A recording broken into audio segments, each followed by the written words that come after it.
Beautiful flat top. It's good color too. Slightly darker red. It's got the old school pinstriping accents on it.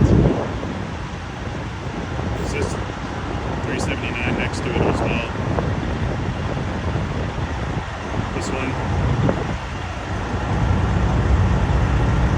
That one.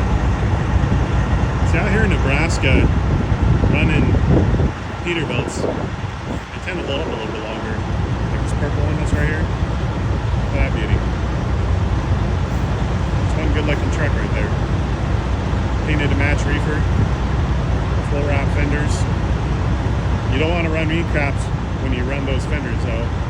One of those things come apart, man, that's ugly. And expensive.